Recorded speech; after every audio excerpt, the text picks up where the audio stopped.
looks at his policies, I tried to capture it in a way, but in a single sentence in my foreword, by saying that Abe was trying to get Japan ready for an uncertain, volatile, and difficult world.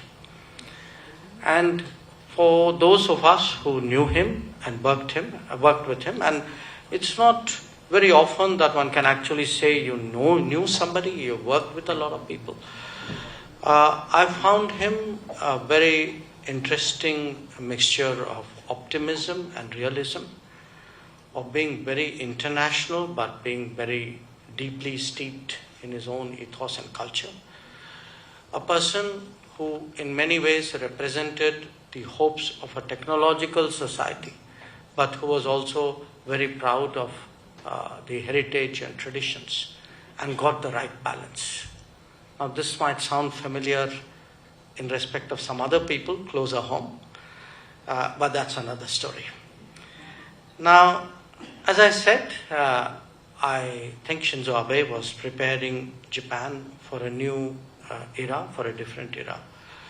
And it was my good fortune to be in Japan actually at the turn of the century, when the Japanese system started thinking about going out of the country in a more autonomous way. So if I were to, in a sense, give the first context, at least for India-Japan relations, for me it would be Prime Minister Mori's visit in 2000, a visit which some of us remember it as rectifying the difficult phase after the nuclear test.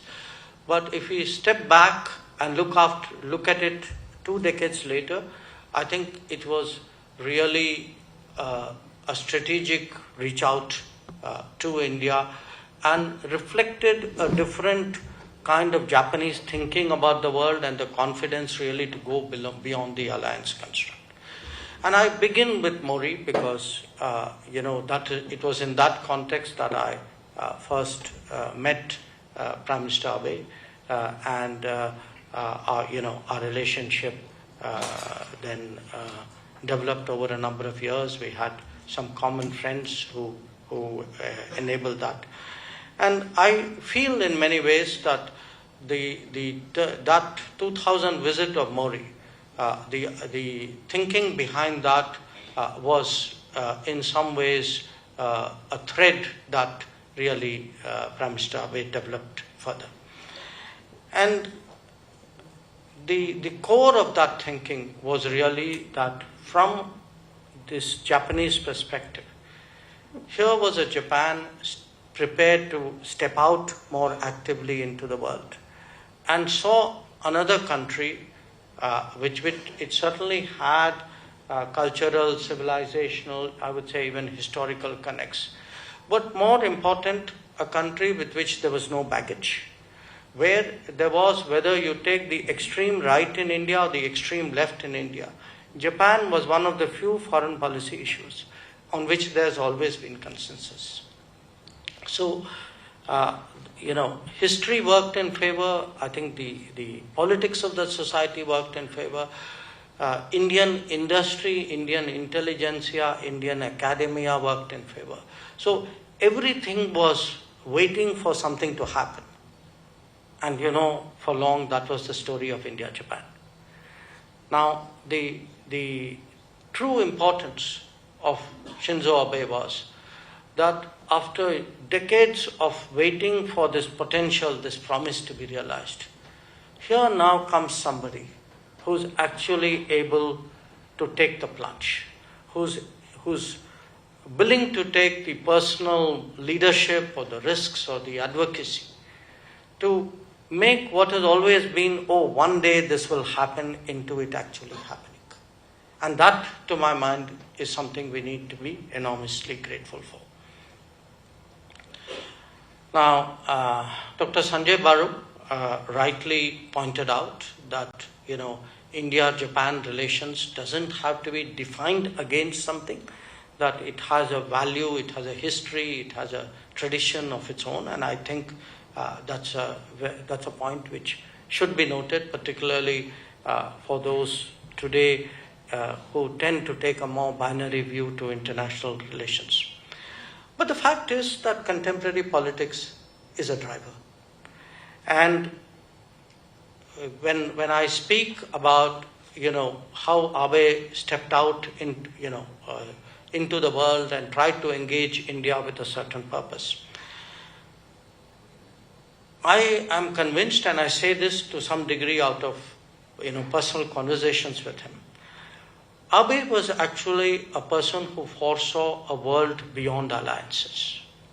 That he, much more than perhaps any alliance or a G7 politician of that era, that he could actually think.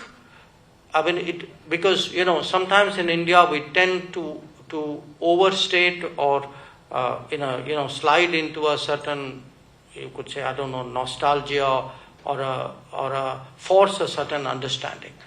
Japan is a country whose security and prosperity is secured by its alliance relationship. So that is the bedrock on which Japanese policies are based. The genius of Abe was to understand that, and yet beyond that, actually to look for options, explore possibilities. So, in a sense, when I speak about a world beyond alliances, it is not a world rejecting alliances or a world without alliances. It is a world where alliances coexist with other relationships. It is a far more loosely structured, I would say, less legalistically committed, much more multipolar world. And I'll come to that point a little later. So the point I wish to make was that if one looked 20 odd years ago at anybody in the academic world, in the political world, in the thinking world, Abe stood out as the person who actually got this right and who got this the earliest. And therein actually lay the importance of the proposal that he made to create a Quad.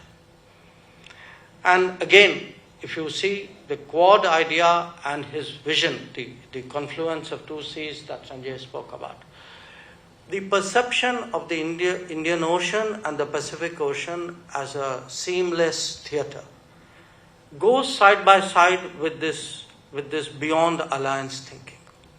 Because the fact is, the sharp compartmentalization between the Indian Ocean and Pacific Ocean happened in a world of super alliances. It was a post-1945 very sharp divide. When the United States actually, because of its own architecturing of the world, took a particular theatre of primacy, which for it was the Pacific, and in a sense distanced it from other contiguous regions. And in that sense, by proposing an Indo-Pacific, by suggesting a Quad, by getting both sides, East Asia thinking about South Asia, South Asia thinking about East Asia, Abe was really in many ways a very, very imaginative, not just a politician, not even a leader, I would say he was a very imaginative strategist.